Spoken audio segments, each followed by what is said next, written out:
Salut tout le monde, j'espère que vous allez bien. Aujourd'hui, on se retrouve en direct de ma classe pour se parler des essentiels du prof ou, si vous voulez, de mes favoris en tant qu'enseignante. Il y a tellement de choses dont on ne pourrait pas se passer dans notre métier que j'ai eu envie aujourd'hui de vous faire un top 10. La première chose dont je pourrais pas me passer en tant que prof, c'est avoir un roman ou avoir un album en banque pour quand il y a des petits temps libres ou quand il nous reste un petit 5 minutes avant la récréation ou quelque chose comme ça.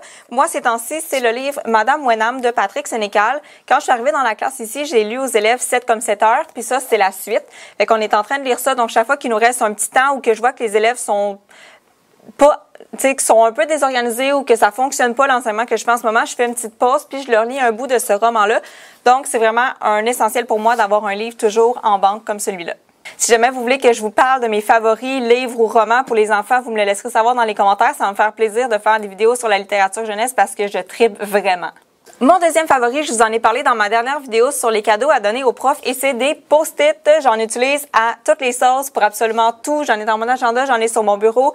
J'en ai partout. J'ai tellement une toute petite mémoire que si je note pas ce que j'ai à faire, c'est sûr que je vais oublier la tâche. Puis c'est pas toujours le fun d'oublier de faire quelque chose. Donc j'utilise tout le temps des post-it. D'ailleurs, vous voyez qu'il m'en reste presque plus. Il va falloir que j'aille m'en racheter. Pardon, c'est le concierge qui fait du ménage. Alors voilà, les post-it. Mon troisième favori, je l'ai vraiment découvert en devenant prof et c'est du café. Je buvais pas de café avant, mais je sais pas pourquoi. Je suis devenue prof, on dirait que je suis devenue une adulte et que là, maintenant, j'apprécie le café. Tous les matins, il me le faut. C'est quasiment mon déjeuner, pour vrai. Puis c'est pas tant pour me réveiller, parce que ça me stimule pas tant que ça, le café. C'est pas pour être plus réveillée, parce que je suis quand même... Peu importe si j'ai mon café ou pas, mais on dirait que c'est juste comme devenu une habitude d'avoir mon café. Mon quatrième essentiel en tant que prof, vous le voyez un petit peu ici dans le coin, c'est mon TBI. Là, je sais que la plupart des enseignants en ont un maintenant dans leur classe, mais moi, quand j'ai commencé mon bac puis je faisais mes stages, il n'y en avait pas dans toutes les classes. En fait, sur mes 4 stages, il y en avait seulement un où j'avais un tableau... Ah, même pas. Je pense qu'ils ont eu leur tableau blanc après mon stage, mais ils l'ont eu dans la même année. Fait que j'ai fait mes 4 stages en enseignement sans tableau blanc.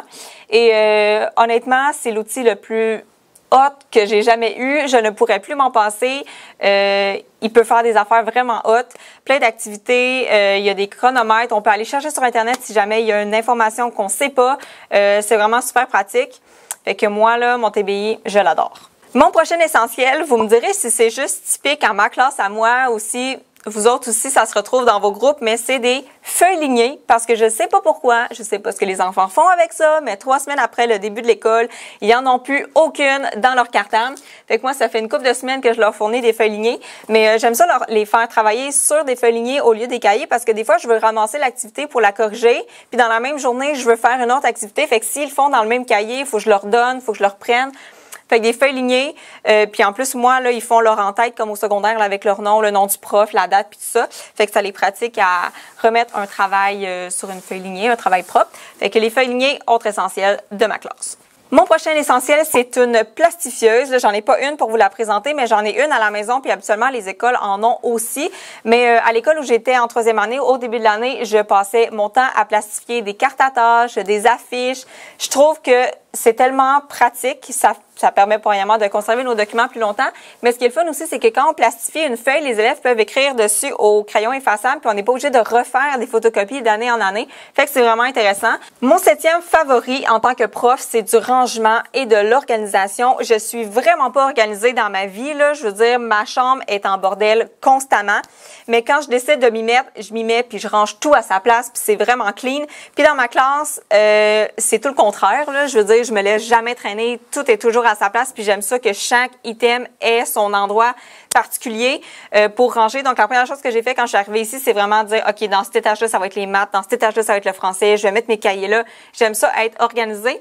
Sinon, j'ai toujours des bacs comme ça ici que, dans le fond, je leur donne une utilité. Celui-là, c'est à corriger. Fait que les élèves, quand ils doivent me remettre quelque chose, ils viennent le mettre dans ce bac-là.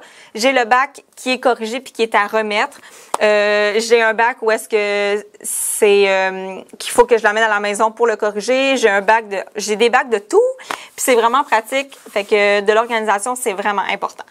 Le 8e favori, c'est pas quelque chose qui est matériel. C'est de la passion et de la patience. Parce que moi, je pense que l'enseignement, c'est une vocation. Puis il faut profondément aimer ça et triper sur notre job pour le faire. Puis comme je disais ce matin à mes élèves, là, on est lundi, fait que je les ai revus, je les avais pas vus pendant 2 jours dans le fond, fait que je leur ai dit, hey, je me suis vraiment ennuyée de vous en fin de semaine. Je dis, je pense que c'est ça l'indice que j'aime vraiment ma job, c'est que je m'ennuie de vous. Puis là, ils étaient là, oh, nous aussi on s'est ennuyé de vous, madame, en fin de semaine. Fait que ça fait vraiment du bien, puis de la patience parce que les enfants comprennent pas toujours du premier coup. Des fois, il y a des conflits, il y a plein de choses à gérer. Puis je pense que je suis profondément quelqu'un d'impatient. Mais pas ici. On dirait que j'ai vraiment ma personnalité de prof puis ma personnalité de tous les jours. On dirait que j'ai plus de patience avec eux parce que c'est ça qu'il faut faire. Fait que voilà pour mon 8e favori. L'avant-dernier essentiel, ce sont des bonnes collègues. Je sais qu'on choisit pas toujours avec qui on travaille, mais moi, je vais me croiser les doigts, là, puis je vais toucher du bois, mais depuis que j'ai commencé à enseigner, j'ai travaillé avec des personnes absolument merveilleuses qui m'ont donné un coup de main incroyable puis qui m'ont tellement aidé à devenir juste meilleure à chaque fois. Puis, ça fait du bien aussi de se faire traiter en collègue à part égale. Tu sais, quand on commence, des fois, on n'est pas toujours pris au sérieux parce qu'on est jeune, puis ça fait pas longtemps, on n'a pas beaucoup d'expérience. Mais moi, je me suis toujours fait traiter en collègue à part égale. Puis, ça me fait sentir compétente, puis ça fait aimer ma job. Fait que à toutes les collègues avec qui j'ai travaillé, je vous aime d'amour. Vous avez été tellement hot avec moi. Particulièrement cette année, là, Sophie. Les 2 Annie, toutes les Annie en fait, et Heidi et Julie ici en 6e année.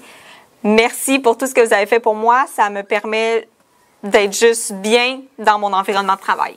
Mon dernier favori et non le moindre, j'aurais aimé vous les présenter, mais ce sont des élèves merveilleux. J'aurais aimé ça qu'ils soient là pour être dans la vidéo, mais malheureusement, ils sont en musique, mais vous les avez déjà vus dans d'autres vidéos. Puis par élèves merveilleux, je veux pas dire des élèves qui lèvent toujours la main pour parler, qui respectent tout le temps les consignes, qui font toujours leurs travaux propres, nanana, nanana.